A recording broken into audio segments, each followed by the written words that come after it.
एथिपाई दरकार बैगण छुई आलू सारू बड़ी सोरिष रसुण जीरा लंका बटा बिलाती बैगण एवं पियाज।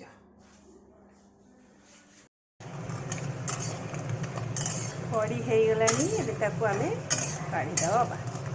सोरिष तेल गरम हो गला परे फुटण सुखिला लंका और पियाज पकई किसी समय भाजला।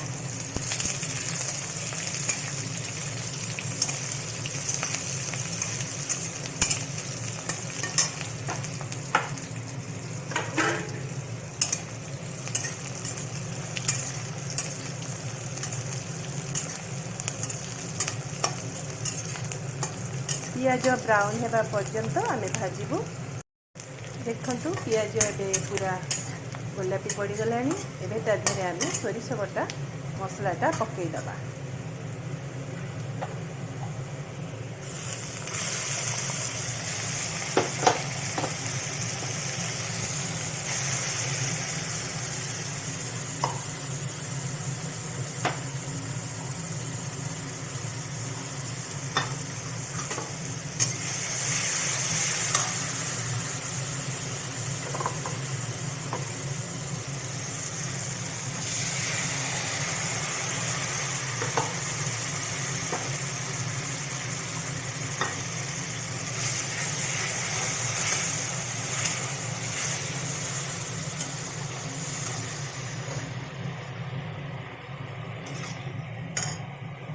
क्या कंचा लंका भी पकईदेवा।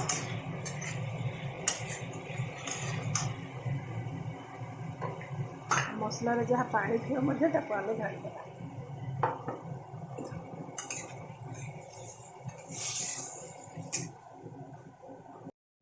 आवश्यकता अनुसार झोल करने अनुसार पानी देवे।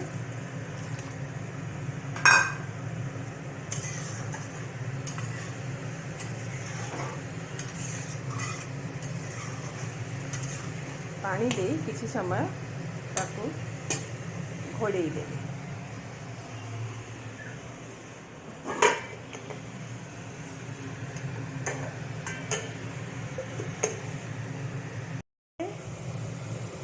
मसला रे हलदी गुंड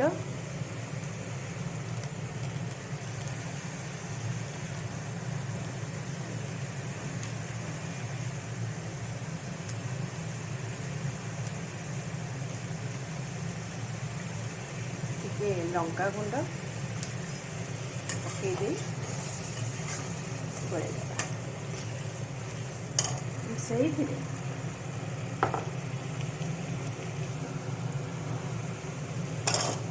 आलू एवं सारू को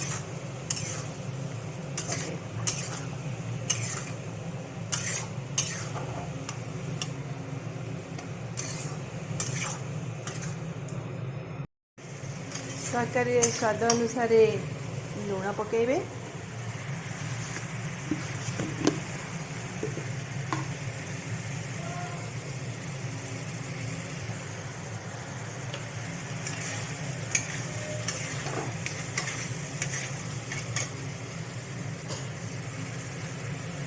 एबे पानी देदेवा। बर्तन देखिबा प्राय 10 मिनिट पर देखंतु पूरा पानी फुटीगला। एबे आमे छुई आउ बैगण को से पकईदेवा।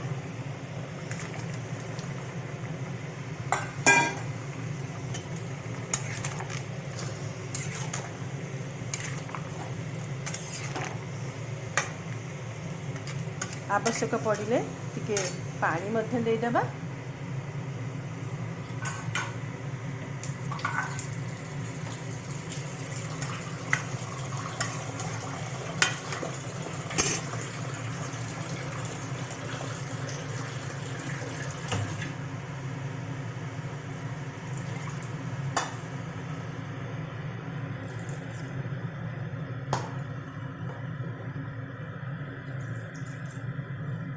जी झोल दरकार से हिसाब से आपण पानी देदेवे। पुणी घोड़ाई देवा।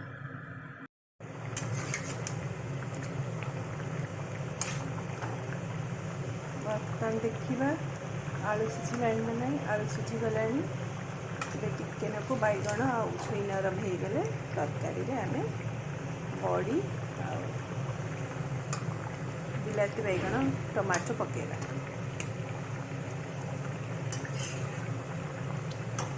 ଆଉ ଟିକେ ସିଝିବାକୁ ଦେବା।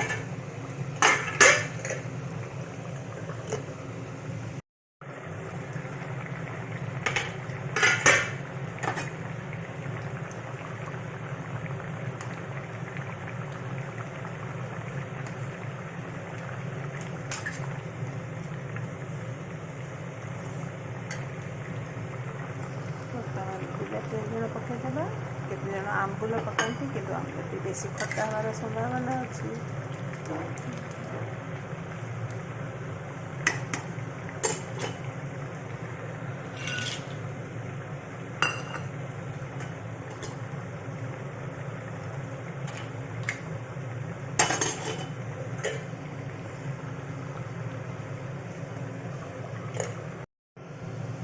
ଚେକ୍ କରିବା 2-3 ମିନିଟ୍ ହେଇଗଲାଣି। ତରକାରୀ ମଧ୍ୟ ହେଇଗଲାଣି। ଚାମଚ